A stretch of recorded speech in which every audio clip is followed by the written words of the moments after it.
If you have an interest in horses and love learning more about horses, the horse industry, teaching, or even managing your own horse business, then you're in the right place. We would love you to join us on our mission, which is to improve the lives of horses around the world through the education of riders, handlers, and trainers. So get comfortable, listen in, and enjoy. This has been another episode sponsored by Online Horse College. If you haven't had a look at the wide variety of equine-specific accredited courses, then go to onlinehorsecollege.com and I'll see you over there. Our guest today is Alex Brown. Alex lived and breathed horses for the first half of her life in the UK and competed badminton CCI 4-star on 5 different occasions, receiving the Armada dish presented by the Queen. We'll talk to Alex about her adventures very soon. How are you today, Alex? I'm great, thank you, Glenn. Great. Now, Alex, we normally start off with a favourite quote. Have you got one for us?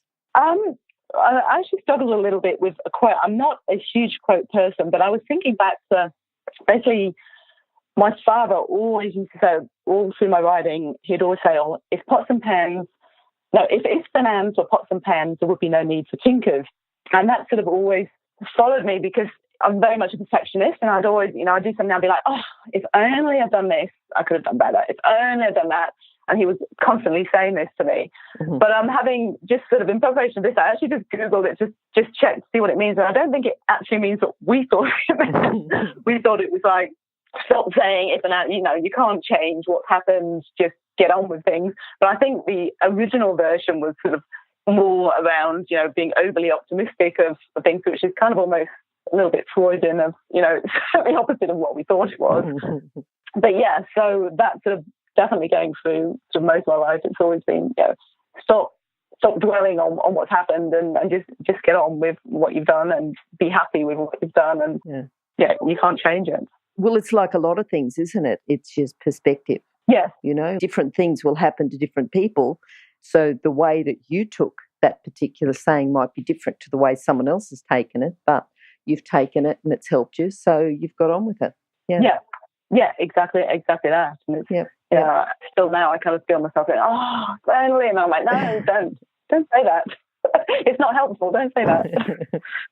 All right. Now tell us about, do you have any first memories, your very first memories of horses or being with horses? I'm sure you'd have one or two. Tell us about that day.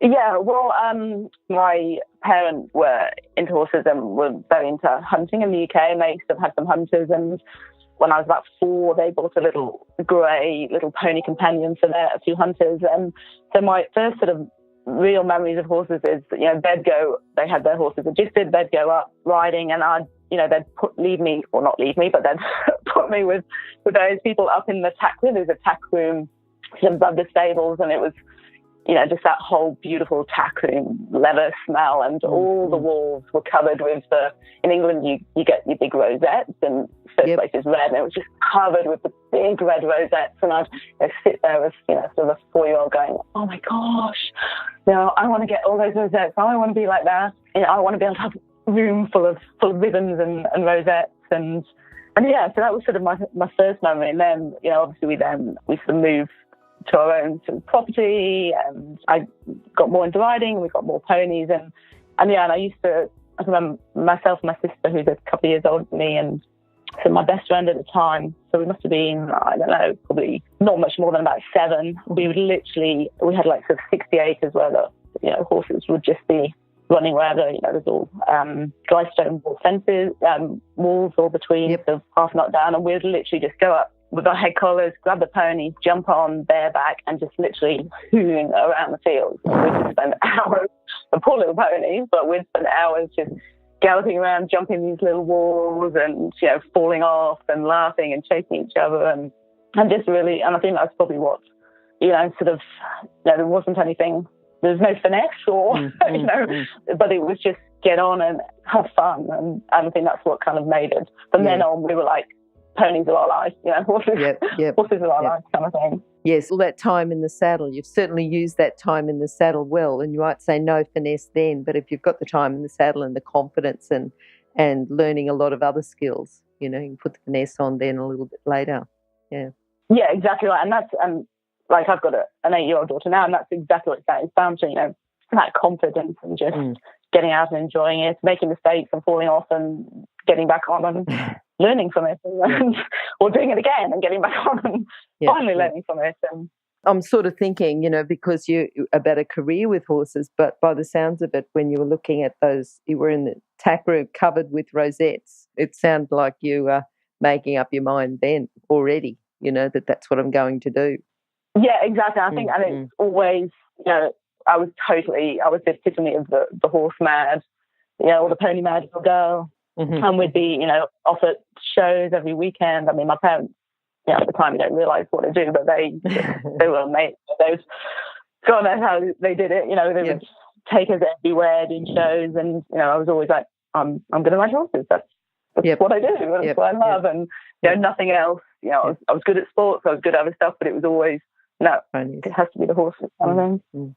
If someone talked to you, you know, because you teach, you've got your 6-year-old daughter, but you've got some older students, or, you know, if someone's there and they're just at school or they're thinking about having a career with horses, what sort of core skills or character traits do you think they need?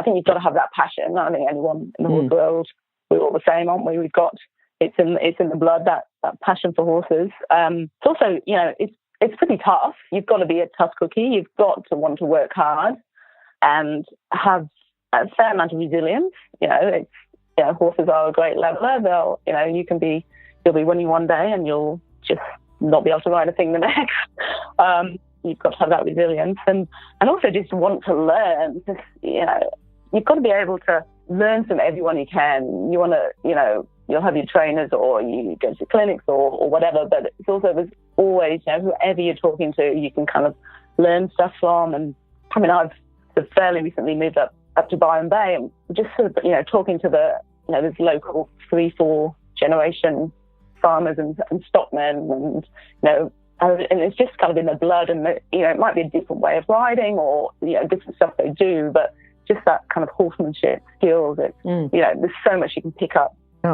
from anywhere. Yep. Yeah. And I think, and actually, I'm waffling on a bit, but one thing I think, which I didn't actually realise until later on is also your mental attitude. I think that's really, really important. You know, so I kind of left horses for a while and went into a proper job in the real world kind of thing. I think it was only then when sort of starting to look at, you know, I worked with some business coaches and whatever, and kind of looking back at, you know, sort of your skills stuff and your visualization and your mental attitude, and everything came back, and they were going, oh, imagine a time when you did so-and-so and you were really proud, or, you know, didn't do as well as you thought, and every single time came back to a horse scenario.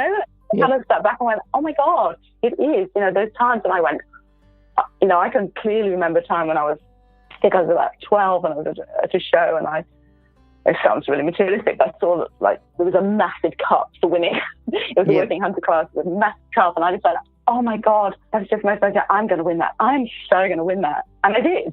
And then there's other times where, you know, I've gone, oh, you know, don't think I'm up to this. I'll probably won't get past fence 5. And again, I didn't. And it's only sort of when you actually stand back and go, oh my God, you know, obviously talent and hard work comes into it, but your actual attitude as you go into something, I think, has a huge effect on the final outcome. It's not going to be everything, but it is definitely going to help you on the outcome. I don't know if that's slightly going sideways a bit, sorry. Yeah, no, I was just thinking about the fence 5, you know, and if you're going out there thinking that you're only going to get up to fence 5 and you go out and you can't visualise any further than fence 5, well, of course you're not. You know, that's just, you're not going to get further. Exactly. Yeah. And it's you know, it's so common sense and simple, but I think at times you don't think clearly and sort of take a deep breath and go, well, okay, I know I can do this. I've done my prep. I've done my work. We just need to go out and do it. Yep. And, you know, there's a lot of times where people win competitions and they win it, but in their bedroom at home or in their office at home is a photo of them holding up the trophy or the medal or something, and it's just been photoshopped, or else there's a drawing there of them holding it up and winning because they've always visualised it. There was always going to be, so that's what they did. Yep, for sure. Yeah, and your subconscious is such a huge influence on what you do. That, you know, if you can gets your mind and, as you say, your visualization and your mental attitude right. Yeah, I think it's all part of your toolkit, isn't it? Mm-hmm. Now, what do you think then is the best thing? Because you're someone who's been in the horse industry, left it for a bit, come back. What's the best thing about working in the horse industry? The best thing, it's got to be the people. Like, it's, there's such a mix of different people, good and bad, but, and it's such, I guess horses are just so grounding on them. They're such levelers, and, it doesn't matter who you are, what you've done, you're pretty much, when you go out on your horse, you're pretty much all at the same level, within reason. I think there's a different breed of people. Everyone's, it's just that whole, I don't know, how do I explain it? I think it's just the mindset and you're outdoors, you work hard, you've got that empathy, the empathy with the animals. And I think, and as I said before, so once horses are in your blood, it doesn't matter how hard you try to get away from them. you just always come back. It's, and being, so when I first came back and started back with horses, I just felt so happy. And so, I just felt like, this is what I should be. I feel really, I've worked hard all day, done lots of horses and feel great, as opposed to, coming back feeling flat or unfulfilled. I mean, and obviously there's good days and bad days, but generally, I think. Yeah. If you're an equestrian coach or a horse riding instructor, or even if you aspire to be one, have a look at the free video series for horse riding instructors on the Horse Chats website. Go there now, have a look, horsechats.com. Now, what about then someone who's helped you? Like you talked about your parents and the great influence that they had, taking you around to shows and competitions and everything else. But what about other people? Who's influenced you? Well, it's obviously, there's been huge amounts. I mean, there's been the people that have, looked up to my idols, and who were they? The people that you looked up to, your idols. Yeah, when I was younger, Lucinda Green was very much the epitome to me, because she was just so gutsy and ballsy and just got out there and had a good time. Yep. And then also, so Mark Todd is, if you ask who is one of the best riders in the world, in my eyes, it's definitely Mark Todd. He's just, when it comes to polish and finesse, and he can ride a donkey and win on it. He's such an amazing rider and such a nice, humble person as well. And that's kind of, he was sort of my idol. And then I ended up competing on a par with him. And you're like, my God, he is a really nice person as well, but is so talented. And I'm really, can get a tune out of any kind of horses. There's so many people that can possibly only ride one type of horse, or, but he can just, get a connection with any horse, I think. So those sort of idol-wise. But I think I was actually thinking about this sort of, I think there was probably two pivotal points in my career which kind of people influenced me, and kind of, which is kind of where I ended up. And, and obviously I've had lots of trainers, I had, personal trainers, lots of team trainers. But I can remember when I must have been about 14 in Pony Club, and I went to a clinic with a lady called Margaret Gleave, whose maiden name was Margaret Huss, who was the first woman to win badminton in 1954. Amazing lady. She's actually just recently this year died, which is really sad. But so I went to a clinic, and she was really pivotal in, I got on really well with her. We just kind of connected. I had the time my pony was like a little 15-hand just up there, who hated dressage, but was the most amazing jumper I've ever sat on, and was as bold to be cross country. But I was never, because the dressage wasn't there. I enjoyed eventing, but it was just one of the many things I did. But I think, and then I started having lessons off Margaret, and she just really got me into, I think she sort of really molded me into kind of the eventing side. And we're just, with this tiny little 15-hand pony, we won the Riding Club National Champions, the Pony Club, we did novice eventing, we got to intermediate senior championship, did so much. And I think that really grounded me, and that was like, this is what I want to do. So she was kind of the first person. And then sort of, I guess, following on from that, I went off to uni, and, my parents were like, yay, she's going to go and get a proper career. And then I sort of, at the end of uni, I was, I'd got this beautiful young horse, this 6-year-old who was doing really well, and I was competing in in the holidays, and I kind of said, well, can I go and just spend a year with my trainer? I'd be based on my trainer, who's a man called Nigel Taylor in England, and just sort of see what I can do. Just take a year off and focus, because I've done quite well, but just focus on horses and see what I can do. And I think, in that year, he could have turned me one way or the other, but I ended up, had the most amazing year, and that turned into the next however long, 5 or 6 years of doing it for a living, and eventing and competing at badminton, and riding for other people and coaching and bringing on young horses, and that was it. Really, I think it was that 1 year kind of, again, was another pivotal turning point of that's the direction I take. So you did badminton 5 times, didn't you? Yes. Yeah, and it was in that time, was it, with Nigel? No, it was. I based myself with Nigel for the first year, and because I only had a young horse. Yep. And he sort of trained me on, and then I sort of went and sort of set up my own yards, but still sort of trained with him amongst other people. Yep. And so he basically definitely got me to my first badminton, or probably first 2, and then after that I sort of set up on my own and had my own yard and things. Mm-hmm, mm-hmm. Now tell us, during that time, or maybe even since, with your daughter, I don't know, what's been your proudest moment with horses? I think the proudest moment has probably got to be having completed badminton 5 times. For those that do, and it's not an easy thing to do, to actually compete, let alone complete. Mm-hmm. You get it's called an Armada dish, and so I was presented with my Armada dish from the Queen, which was pretty proud moment. So I think that was, I think that's probably got to be. I mean, there's degrees of, there's great success and achievements over the years, I guess. But I think that's probably got to be the pinnacle of my career. I'm sure anyone. Just tell us a little bit about the history. When did it start that the Queen started to award this dish for someone who's completed badminton 5 times? Well, I actually don't think it's not a usual thing. Mm-hmm.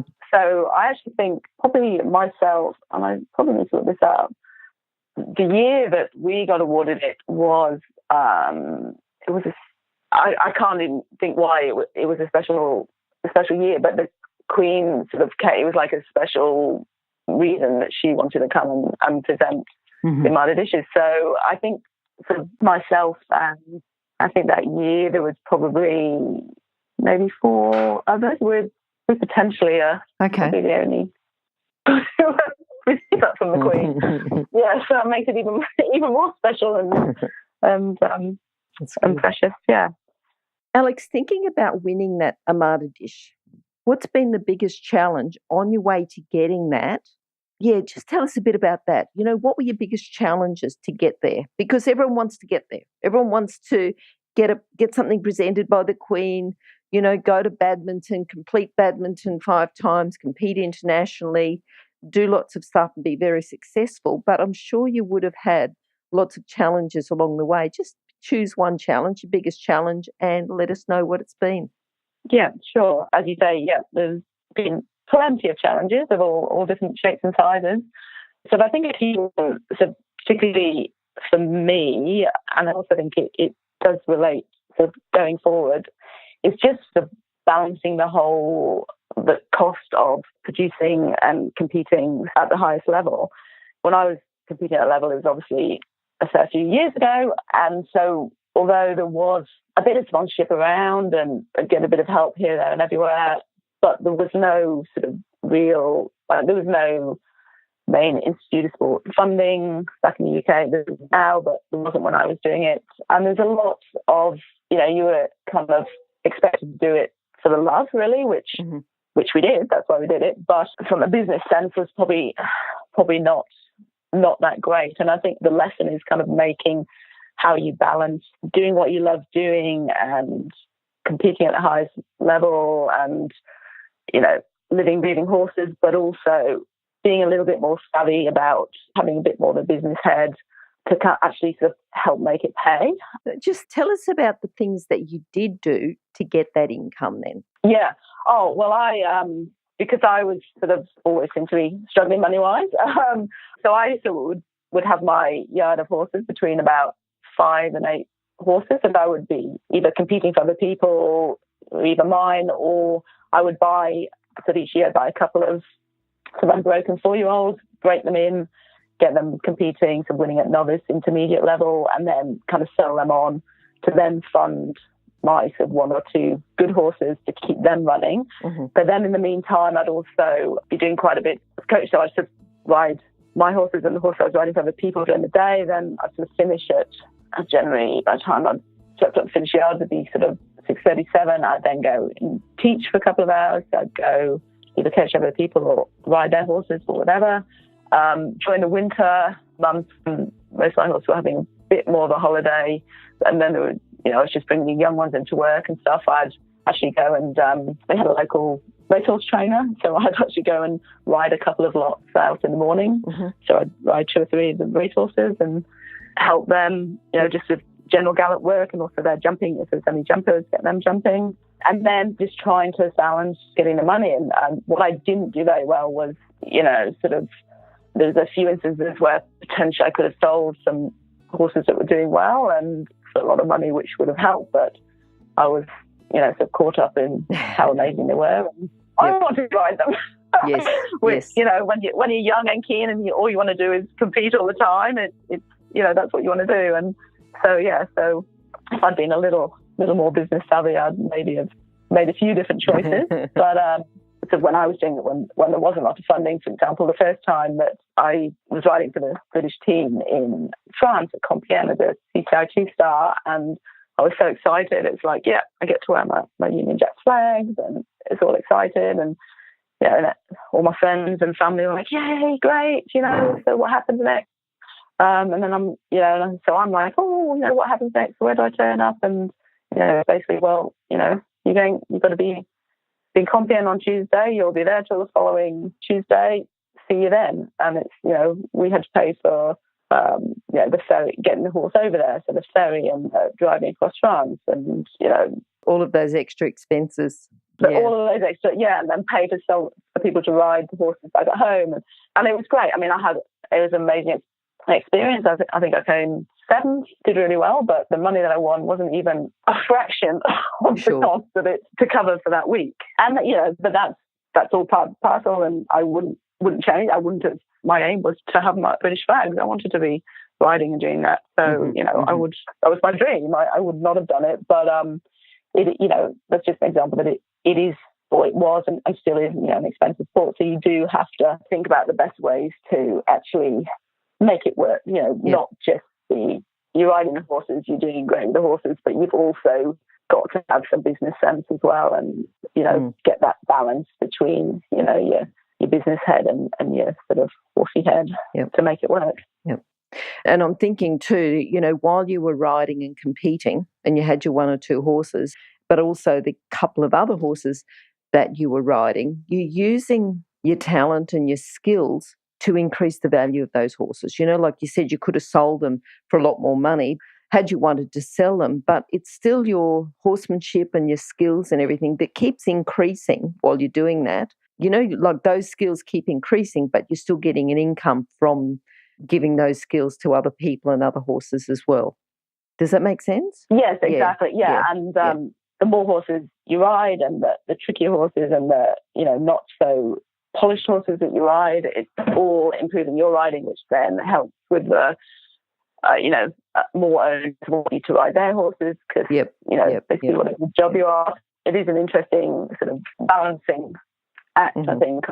And you've got to, and that's part of the course. If you don't want to be, you want to just be a person that can only ride one type of horse, or the perfect horse comes along and you can ride him. You want to be able to jump on any horse and get a tune or show that they can improve. And you only do that by riding 6 or 8 horses a day and riding anything and everything. People come along and go, I want my horse rhythm, but it's a bit crazy and no one else will ride it. And I'll be like, I'll ride it. As you say, that's how you learn, that's how you get better, and that's how you either get more rides or you put more value on the horses you are riding because, you're a better rider, so the horse is going better. And so ultimately, it's a more saleable horse. And Yeah, for sure. Now, tell us, I want you to put your coaching cap on now, and I want you to talk about riders that you would have seen when you're competing. And a lot of riders will ride, get to a certain level, but they might go up to the next level and they've been winning at a lower level. They go to the next level and really struggle, really have problems. What sort of things, because you see it again and again, you know, that riders are riding quite well at one level. As soon as they go up, they struggle and they have problems. What sort of advice would you give them? Yeah, a couple of things. First thing is definitely, I think I probably said earlier, like never stop learning. So you should, never think you don't need help or you can't learn from other people. I've always had lots of instructors of, different types sort of helping me out. So it's really important that you have got, it doesn't matter how good you are, you can't always tell what you are or aren't doing. So you need those eyes on the ground. If you are doing something obvious or, something, you need to tweak, so you need that help. But I think also, probably the biggest reason, as you say, people get to a certain level, they're doing great, they're, having fun, they're getting by, they're winning, and then they go up that next level and it just all seems to fall apart. And I think that basically goes back to, and it's really not very exciting sounding and almost a little boring, but it's just getting the basics right. And I think a lot of people are they're almost in a rush to, they get their young horse, they get the new horse, and they're in a rush to, I need to be out doing this and so-and-so's doing this, so I need to be doing better. And, and they almost get caught up in the grandeur and they sort of forget about just getting the basics right. Yep. So, they want to be doing changes or they want to be doing shoulder in or they want to be jumping, 1 meter 20 or 1 meter 30, but they haven't put in the hard yards on getting the basics right.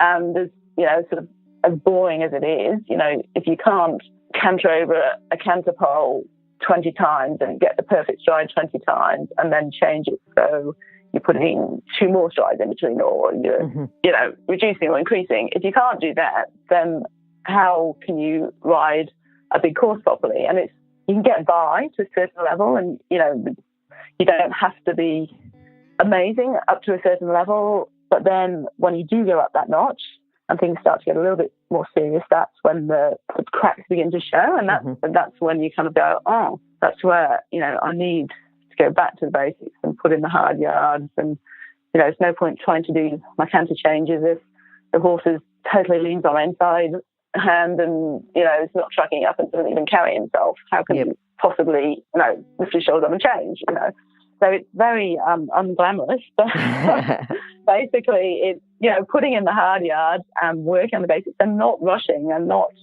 there's no get rich quick kind of thing.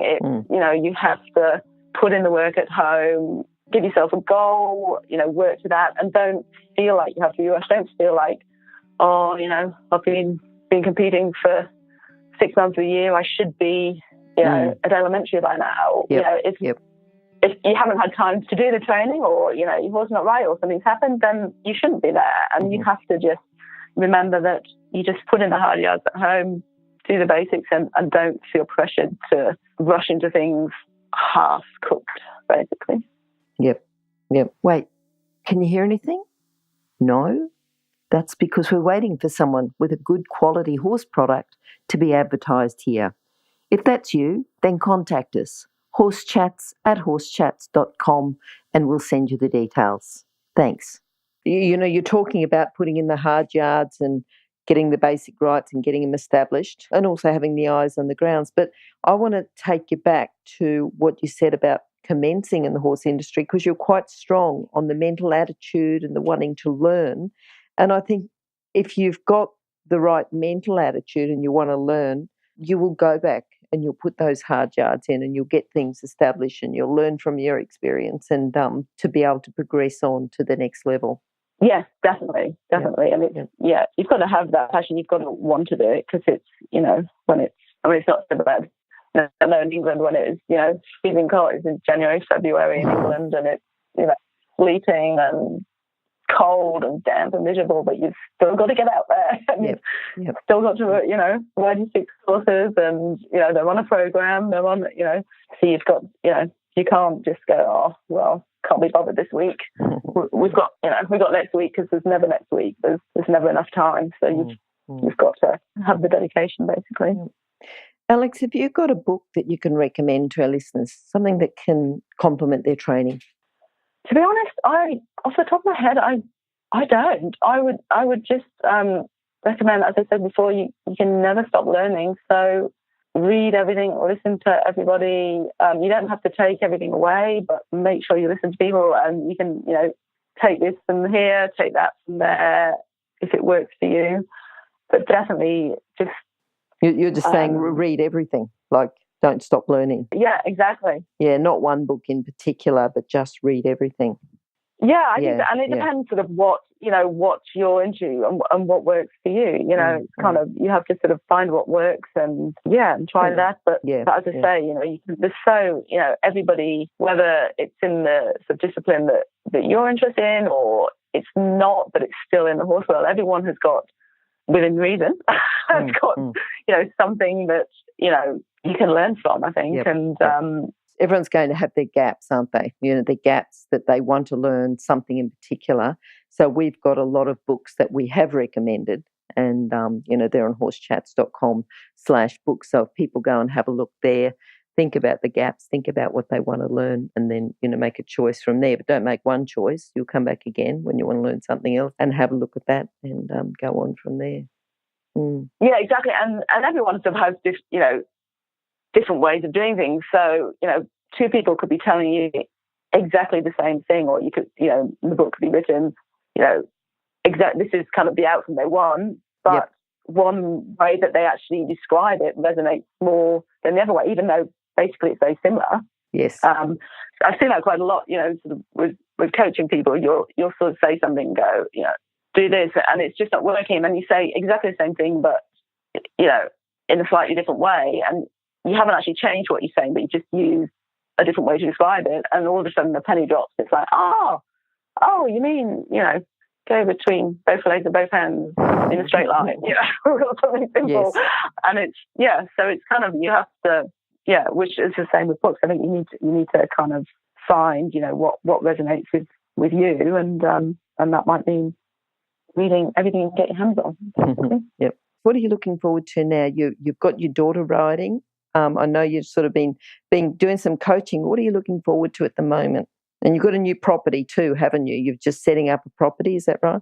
Yes. Well, yeah. No, I'm just very excited at the moment.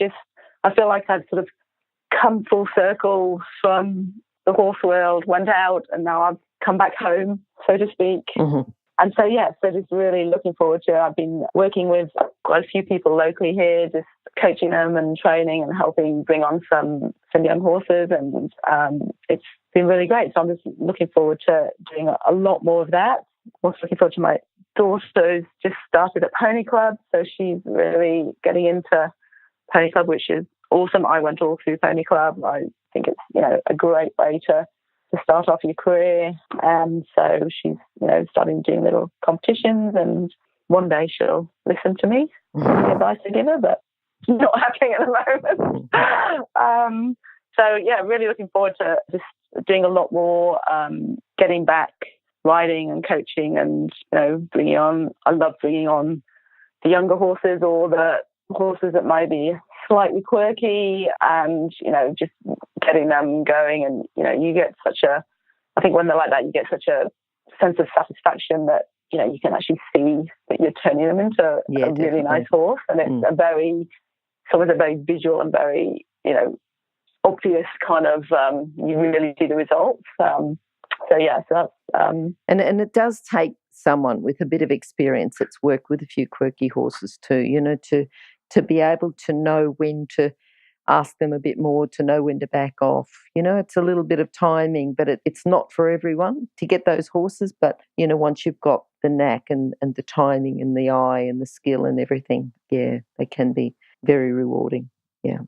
Yeah, exactly. Yeah. And as you say, it's kind of having ridden enough different ones and been in enough different situations to know, as you say, when to put a little bit more pressure on, when to back off, when to go laterally to something else, or, it's sort of mind and body working together, I guess. Yep. And also, the most rewarding part of the riding, I think, is when you really see that, the improvement, and you feel the improvement, and Good.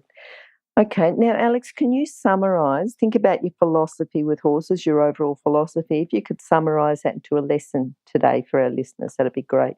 Well, I think importantly, and I probably haven't mentioned it earlier, but I'm a big believer in follow your heart. Mm-hmm.